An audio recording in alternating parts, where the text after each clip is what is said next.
Hey everybody, Ashton here with Gents. So this is the first of my top 10 summer lists. This is for designer fragrances, and these are actually fragrances all picked by my wife.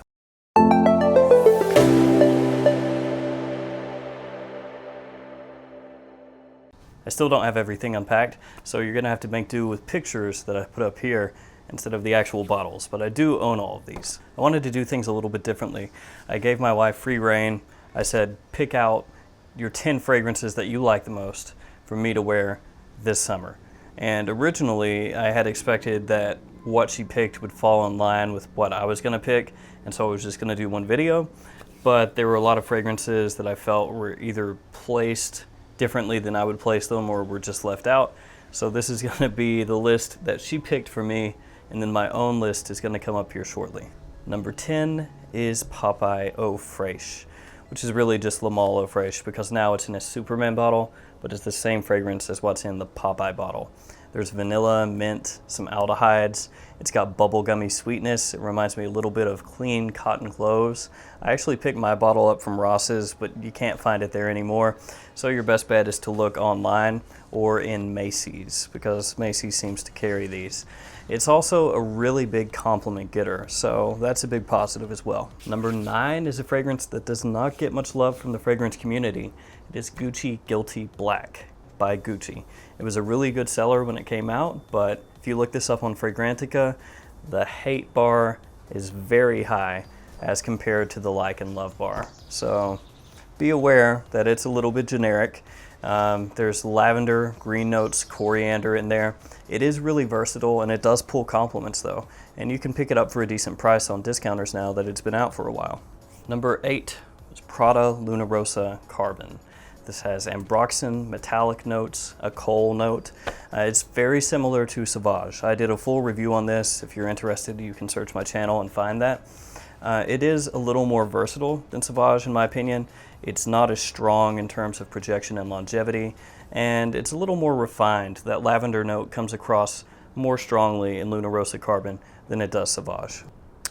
Number 7, Abercrombie & Fitch First Instinct, which was interesting. She said straight up that she couldn't believe she was picking it because she's not really a fan of Abercrombie & Fitch in general. There's a melon note, gin and tonic note. It's more of a younger person's fragrance. It comes across really fruity. It's definitely more like a beach / daytime casual fragrance as far as summer fragrances go. And performance on this one is so-so, but it does smell really nice. Number 6 is Allure Homme Cologne. It opens up with a lot of citrus, lemon, bergamot, orange. In the dry down, there's some light woods and spices that come in.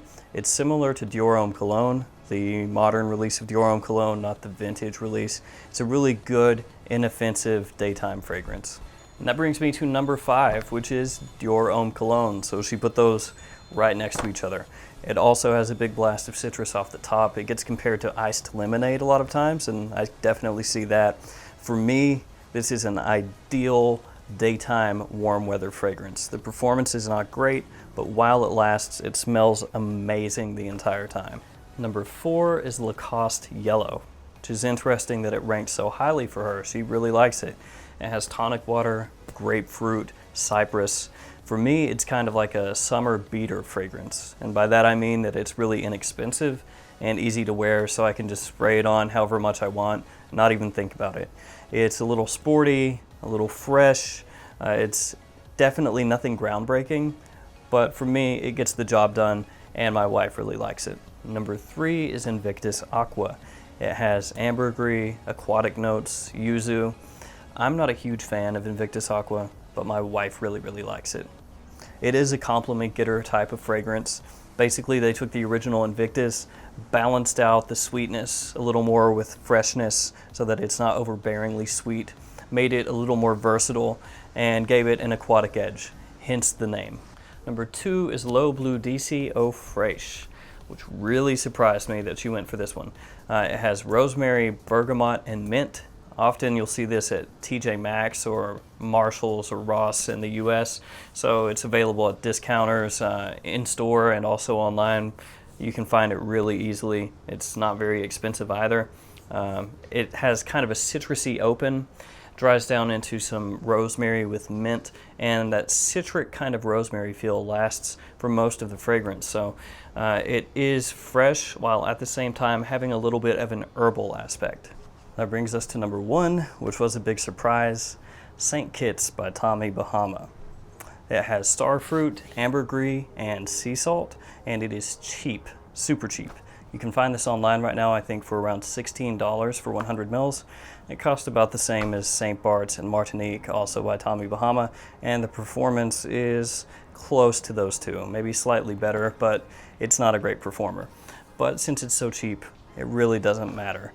This gives off kind of a fresh marine type vibe, reminds me of the beach. It's definitely a daytime casual fragrance, but it gives a nice twist to your typical marine aquatic fragrance because the starfruit gives across a different kind of fruity feel than your typical citrus would. All right, guys, those are my wife's top 10 designer fragrances for me for this summer. Now, I agree with some of them, but there are some fragrances that she left out that I felt should definitely make the top 10, but according to her, they should not. Ferrari, Bright, and Neroli, for example. So I'm going to be doing my own top 10. I'll try to get that out over the next few days. If I can get enough bottles unpacked, I'll include them. Otherwise, you'll have to make do with pictures. As always, thank you for watching. Like, comment, subscribe. I'll see you guys next time.